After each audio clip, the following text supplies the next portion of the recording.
Welcome to the Man of Recaps. This is Jessica Jones, Season 2. Jessica Jones is back, the hard-drinking, super strong private investigator. Her neighbor Malcolm's her assistant now. He wants to be a PI too, but first there's a PI turf war with Price Chang. He's kind of a huge tool, so Jessica finds the missing dog for one of his star clients and yoinks him. He doesn't like that, calls her some mean things, but Jessica's in no mood. Now Jessica's got this real nerdy client who calls himself the Wizard because allegedly he's got super speed. He thinks there's someone trying to kill him because of his superpowers, but turns out he really is fast, and one day the scaffolding falls on him. What? Maybe there is someone trying to kill him. Jessica's best friend and adopted sister, Trish Walker, she's using her powers as being a child star, it's Patsy, to research how Jessica got her powers back in the car accident that killed her family. Turns out Jessica and Wizard both had their medical bills paid by IGH. Jessica tracks them down, but it's been long abandoned. This is definitely where they were doing illegal experiments to give people powers though, and now that she's here, Jessica has a memory of a meatball face monster. Oh! Trish runs into a monster from her past, her ex-cop ex-boyfriend, Will Simpson. Last season, he was popping the super pills that made him all roided out crazy, turned him into a villain. Now he's upgraded to a super inhaler, but he's like, look, I'm not a bad guy anymore. I'm here to protect you because there's someone going after you for researching IGH. Sure enough, the lights go dark, and oh, there's a super jumper in the room, and it kills Simpson. Oh! So Jessica does some more drinking and some more investigating, tracks down a nurse that used to work at IGH, but she's not the nurse, she is the super-powered enforcer. Oh, beats up Jessica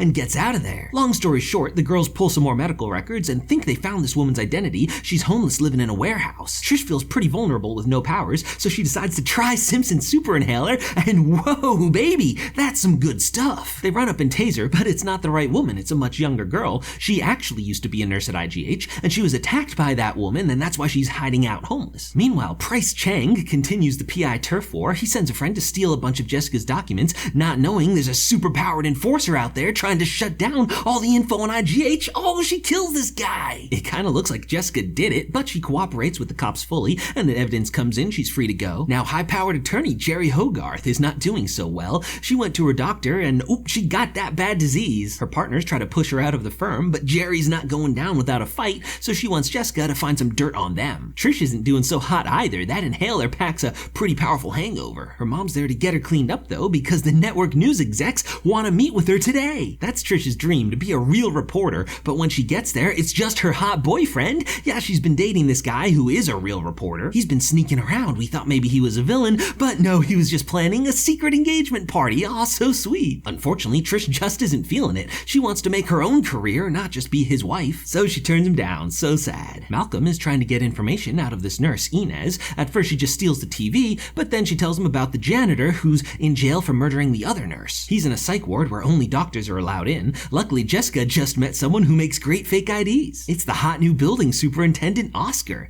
There was a whole thing where he was going to evict her, but then she found out he's on parole making fake IDs, and then his son almost fell out the window and Jessica saved him, so then they became best friends and started doing it. In any case, Dr. Jones is in the house. She visits the janitor, who is developmentally challenged. He clearly didn't kill the nurse, but is covering for someone. Turns out he likes octopuses, used to go watch them at the aquarium with a doctor from IGH. Jessica stakes out the aquarium, and one day, boom, Dr. Carl shows up, and he's with the killer, and he's with the killer. They're making out, okay. They spot Jessica though, so she breaks the glass and floods the whole aquarium. They manage to get away. Luckily, Malcolm recognizes his class ring from the college he used to go to but dropped out of. They pull an old yearbook, find his full name, and Jessica goes to his house, which is a normal house, except for a picture of Jessica and her brother on a family trip. That's right, the superpowered killer is Jessica's mom. Turns out she survived the car accident where Jessica's family died, but she was totally burned, and when she woke up, went on a superpowered rampage. Eventually, they reconstructed a face from scratch. That's why Jessica didn't recognize her. And Dr. Carl is a cool hippie doctor. He really is just trying to cure people. The superpowers were a side effect. So they spent years together continuing to heal her, and it was mostly pleasant, but she's prone to uncontrollable fits of rage, including the time she attacked Inez and broke out to go visit Jessica. Now at this time, Trish was having a career resurgence as an adult pop star. Hey,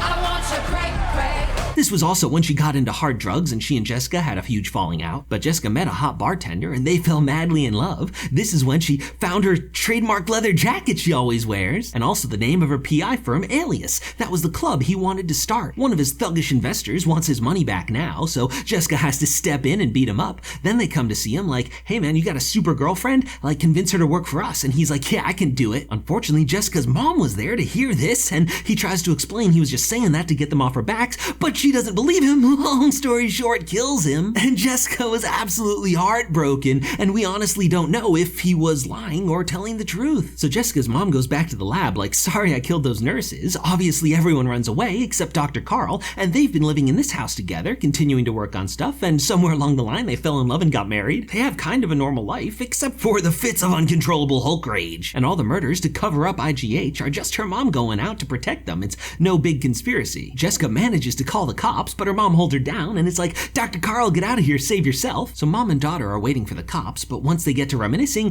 Jessica has second thoughts. She takes her mom back to her apartment. She's like, look, I don't know, stay here for now. But before they can make a plan, oh, they're shot at by Price Chang. He was scoping out Jessica because he assumed she was working with the killer, and boom, there she is in her apartment. He decides to take her out himself, but ooh, he misses. So Supermom's gonna kill him, but Jessica gets there first to knock him out. They leave him tied up in the bathtub for a while they go on side adventures because Oscar's crazy ex-wife has kidnapped his son, so mom and daughter gotta go stop the bus and get him back. But eventually Jessica realizes her mom's too dangerous. She has to turn her in to the cops. She finally fills in her friends, Malcolm and Trish. Now what have they been up to? Malcolm's been working Jerry Hogarth's case, finding dirt on her partners. Turns out the one guy has been spending a lot of money on chocolate bars. Malcolm doesn't out him though. Instead he lies and says he was hired by the other partner, so he dishes out some dirt on her. They brought Inez to stay with Jerry for protection, but she's like, hey, you worked for a company that did experimental procedures that heal people? Tell me about it. She doesn't want to help. She just wants to steal all the jewelry and bail. But when she sees that Jerry's dying, she feels bad, and it's like, hey, I don't know about IGH, but one of the patients that got superpowers got healing powers. He's in jail right now, but that's no problem for Master Attorney Jerry Hogarth. She gets him to do the healing hands massage, and oh my god, it feels like it worked. Unfortunately, it was all a total lie. They've cleared out her apartment and conned her big time. So she tracks Inez down, but it's like, hey, I forgive you. Actually, I feel sorry for you. Your boyfriend's conning you too. I've got the evidence that he's working all sorts of girlfriends. She gives her a gun just for protection, and she goes up there, they have a huge fight, and boom, yeah, she shoots him. Turns out though, it was a total lie. She conned them. That's cold, Jerry, that's cold. Now Trish is not doing very well. Remember, she used to be a drug addict, and no matter what she tells herself, this inhaler is addictive. She likes running around town pretending she's a superhero when really she's just a drugged out weirdo. And not only does it make her real strong, it makes her real horny. She grabs Malcolm one night and he's like, whoa, what? But she's ready to go, so he's like, let's roll with it. The inhaler affects her career though. She's so bored at Trish talk, she has a network moment. I'm mad as hell and I quit on air. Just like in Network, which is a fantastic older movie by the way, the TV stations want her to come on and do a mad show for them. So she's like, thanks inhaler, you've made all my dreams come true. But unfortunately it runs out. Should have seen that coming. So when she goes for her TV audition, she's all hungover and scattered and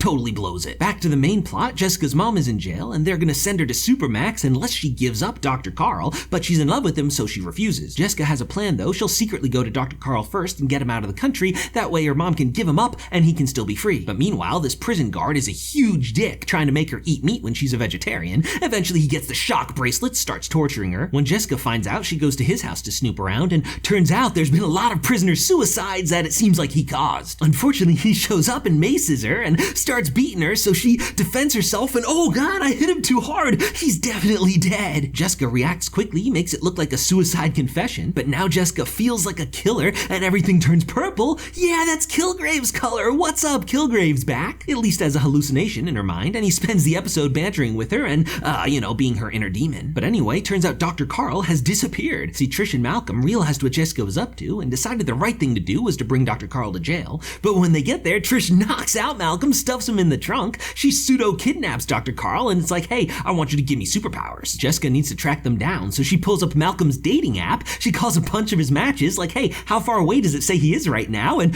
manages to find him that way. That's pretty funny. Malcolm manages to get himself out of the trunk, but Trish has gone off the deep end. She is a junkie desperately in need of a fix right now. Jessica gets there just in time to do a superhero car-stopping jump, but she totally whiffs it, and that's why she's not on the Avengers. So they get back to the lab, but Dr. Carl's procedure is not FDA approved. It starts going horribly wrong, so Jessica has has to bust in and put a stop to it. Dr. Carl starts to feel bad, realizing his life's work has caused more harm than good, so he's gonna take himself out, and boom, blows himself up along with the whole lab. So Trish is probably gonna be okay, but Jessica's pissed at Malcolm for going behind her back, and they are fully done now, no longer friends. Over in prison, Jessica's mom sees the news that her lover is dead, so she busts out in a Hulk rage and blames Trish, goes to the hospital, gonna kill her, but Jessica manages to talk her down at the last second. Just then the cops bust in, so her mom just grabs one and bails out the window, uses her to break her fall. Oh, she's a cop killer now. Jessica finds her mom again and is maybe gonna kill her, but she can't do it, so improvise, mom knocks her out, kidnaps her daughter. She's got a dream that they can run away together and live mother-daughter in peace, but they come across a huge accident and her mom uses her super strength to save this family. This reminds Jessica of how she thought she lost her whole family in the crash, and it makes her realize she loves her mom. She won't lose her again. So she's gonna help her mom flee the country, but this would make her an accomplice and she'd be a fugitive for life too. Her mom doesn't want that for her daughter, so they make a detour to Playland and ride the old Ferris wheel one last time before they have the cops come take her in. And just as they're having a real tender moment, boom, oh, she's sniped, what? And the shooter is Trish, wow! Trish pulled through okay, and the cops came. Do you know where Jessica would go? And she didn't tell them anything, but she figured it out. So now Jessica is pissed. It's like, look, Jess, I had to do it. She had to be put down and you didn't have the balls. Jessica's real mad, but she lets her run for now, and when the cops come, they find her with her mom's body, assume she did it, so she's off the hook, but Jessica is traumatized. Life goes on though, and eventually things are back to pretty much normal, except Jessica is done with Trish for good. Killing your mom is hard to get over. Trish, meanwhile, finds herself with some really impressive reflexes. Maybe she did get some powers after all. Malcolm's ready for a change. No, not the hair, the beautiful hair. Actually though, guy looks good in a suit. He goes to see Hogarth. Turns out he got real good dirt on her partners, so she blackmails them for a huge severance, and though she's still dying, she's starting her own firm. Jessica's pretty lonely without her best friends around, but she's got her new friends downstairs, and she has a nice family dinner with Oscar and her son, and that's how Jessica Jones Season 2 comes to an end.